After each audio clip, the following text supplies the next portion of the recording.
The next topic in work power energy is power, right? And we're going to understand the concept of power now. It's relatively a very simple concept. Power is understood as rate of doing work. Let us say there's a machine which does work. Now the speed with which it does work is its power, right? If it does work faster, we say it has got more power. If it does work at a lesser speed, we say it has less power.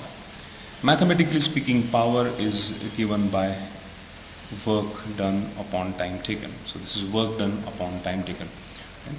And the unit of work done upon time, that will come out to be joule per second, right? Because the unit of work done is joule and the unit of time is second. So joule per second, and this unit, joule per second, is given a name watt, right?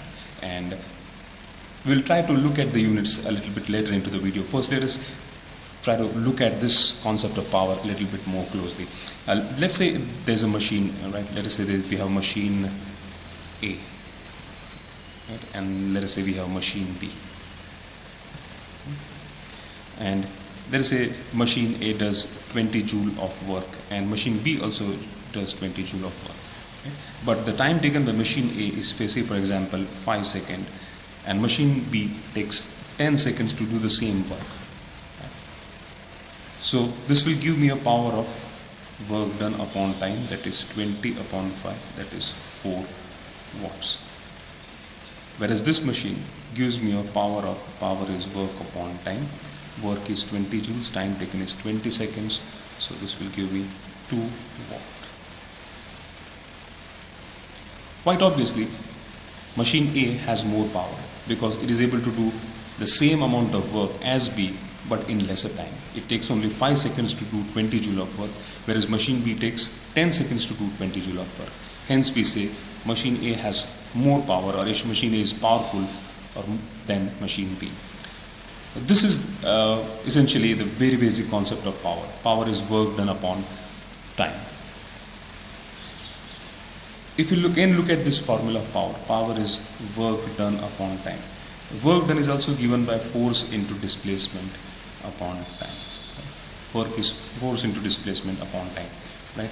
And force into displacement upon time. I can rewrite this. Now we know that displacement upon time is average velocity. Therefore, power can be given by power is force into V, where V is, please note, the average velocity. Average velocity, right? Because we have taken total displacement upon total time, so that will give me average velocity. So power is also force into velocity. So we have got two equations or two formula for power. Power is work done upon time, this is one, and power is force into average velocity, that is another unit, another formula for power. Let us once again look at the unit. As I said earlier, the unit of power is 1 joule by second, which is known as 1 watt, and is denoted by capital W. So 1 watt is 1 joule per second. Let me rewrite this. 1 watt is 1 joule per second. Right? This is the unit of power. What does this mean? When a machine does 1 joule of work in 1 second, the power of the machine is 1 watt. Let me repeat. When 1 joule of work,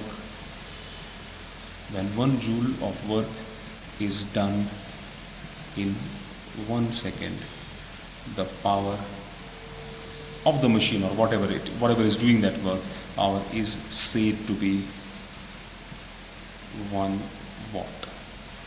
So this is the definition. This is the definition of 1 watt. 1 watt. When I say a machine has got power 1 watt, that would mean that it is able to do 1 joule of work in 1 second. Let us take an example.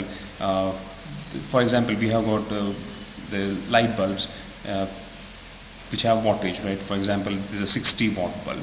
So what it means is that 60 watt bulb is 60 joules per second. That means if this bulb operates for 1 second, it is going to consume 60 joules of energy. Or to operate this bulb for 1 second, 60 joule of energy will have to be given.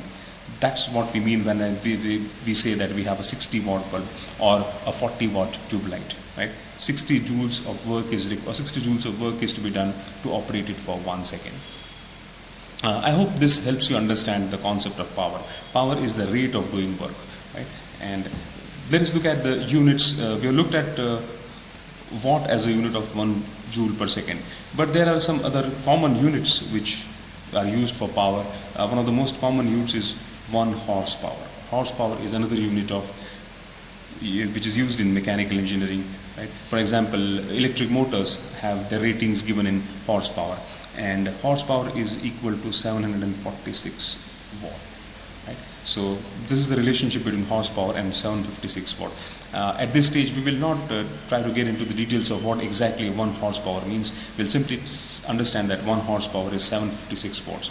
And in grade 10 you may use the value of 1 horsepower sometimes as 750 watts also, but that would be given to you in the question, that 1 horsepower is equal to how many watts. But it's a good idea to take 1 horsepower as 746 watt, and this turns out to be 0.746 kilowatt.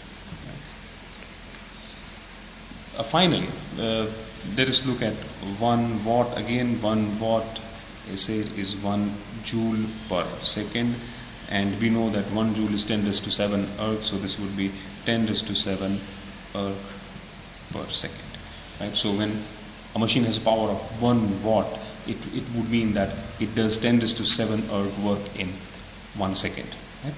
I hope this video has helped you understand the meaning of power, and we will be using this quite regularly in the numericals that we'll be doing. Just make sure that you get the difference between power and work done, right? Work done is force into displacement, whereas power is the rate of doing work, how fast or quickly work is done. Power is work done by time is power. Thank you.